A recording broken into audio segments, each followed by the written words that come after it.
আমি রাস্তা দিতাম, রাস্তা মিডলটা থেকে রাস্তাটারে রাস্তা না এই দোকানের পরে থেকে দিলি বাবু বাজারটাই বিশ্রী করে কোনো প্ল্যান ট্যান ছাড়া করছো তো বোঝা করবো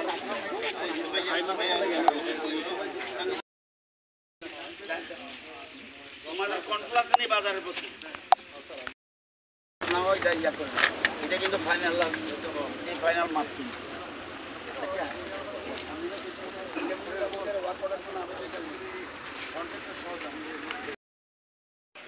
সারা রাজ্যেই শুধু গামছা কোবরা নয়, সারা রাজ্যে আমাদের যতগুলি বাজার আছে, ছোট বড় বাজার আছে বিভিন্ন রকম, সব বাজারগুলিকে আমরা আধুনিক করার চেষ্টা করছি, যাতে কৃষকরা তাদের পণ্য সরাসরি এনে বাজারে বিক্রি করতে পারে, তাদের উৎপাদিত ফসল বিক্রি করতে পারে।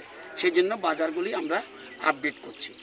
আমরা গত 7 বছরে 320 কোটি টাকা শুধু বাজারের জন্য খরচ করেছি এবং আমরা চিন্তা করছি এই বছরও প্রত্যেক এলাকার বিধায়ককে আমরা কথা বলেছি, আপনার এলাকায় শুধুমাত্র গ্রামাঞ্চলে, শহর না। আমি এগ্রিকালচার ডিপার্টমেন্টের মন্ত্রী, আমি শহরের মন্ত্রী না, আমি হলাম কৃষি মন্ত্রী। সুতরাং কৃষিকাজের ডেভেলপমেন্টের জন্যই যেসব জায়গায় কৃষি এলাকা আছে সেই মার্কেটগুলিকে আমরা ডেভেলপ করার চেষ্টা করছি। আরবানের যেটা করবে আরবান দপ্তর আছে তারা করছে। তো আমরা প্রত্যেক বিধানসভা কেন্দ্রে একটা মার্কেট প্রতি বছর করার প্ল্যান করছি আধুনিক করে। এই বাজারটাকেও এটা চিহ্নিত করেছে। এর আগের বছর লেফুঙ্গা অলরেডি এবং এর আগের বছর গামছা কোবরা হয়েছে, তো অবিচরণ হয়েছে। তো এই কাজটা করার জন্য আজকে বাজার কমিটি, এই এলাকার যিনি এক্সিকিউটিভ মেম্বার আমাদের এডিসি রুনেল দেববর্মা উনি আছে, বিএসসির চেয়ারম্যান আছে রণবীর দেববর্মা, আমাদের চিফ ইঞ্জিনিয়ার এগ্রিকালচার আছে, আমাদের chief engineer executive engineer agriculture আছে, সবাইকে নিয়ে এবং অন্যান্য যারা আধিকারিক আছে তাদেরকে নিয়ে জায়গা দেখতে এসেছি। মার্কেট কেবল স্যাংশন করলে হবে না, মার্কেট কোথায় হবে এবং যাদের জন্য মার্কেট তাদের সুবিধাগুলি দেখতে হবে। তো এই গামছা কোবরা বাজারের যারা ব্যবসায়ী তাদের সাথে আলোচনা করে একটা ঠিক করলাম, এখানে স্টল এবং শেডটা মোস্ট ইম্পর্টেন্ট। কারণ কৃষকরা সবজি নিয়ে আসবে, কৃষকরা মাছ নিয়ে আসবে, কৃষকরা মাংস নিয়ে বিক্রি করতে আসবে, তাদের জন্য শেডের দরকার।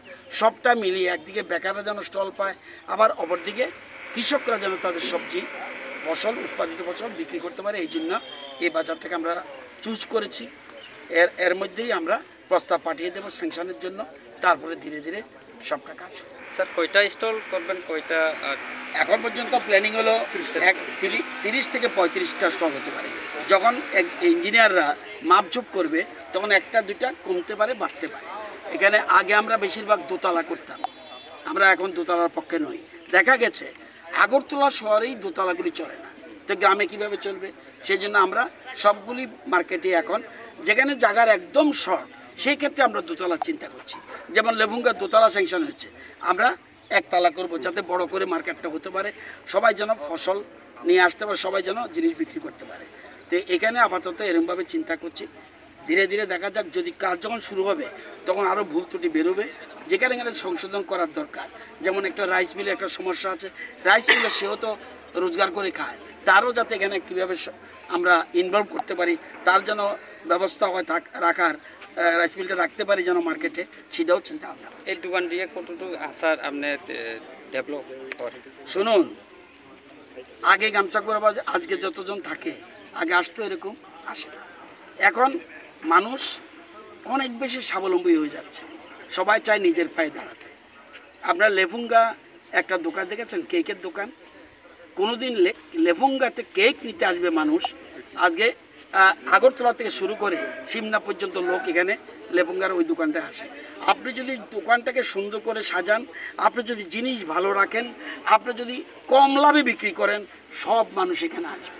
3টা জিনিস দেখতে হবে, দোকানটাকে সাজাতে হবে, সেক্ষেত্রে সরকার সাহায্য করছে, এবং দোকানে যেন আপনি যে মাল বিক্রি করবেন সেটা অল্প লাভে বিক্রি করুন, বেশি বিক্রি করুন অল্প লাভে, তাহলে মানুষ আসবে। তো এই জন্য আমরা আশাবাদী এটা দিয়ে মানুষ স্বাবলম্বী হয় এবং বারবার দেখছি স্বাবলম্বী হচ্ছে।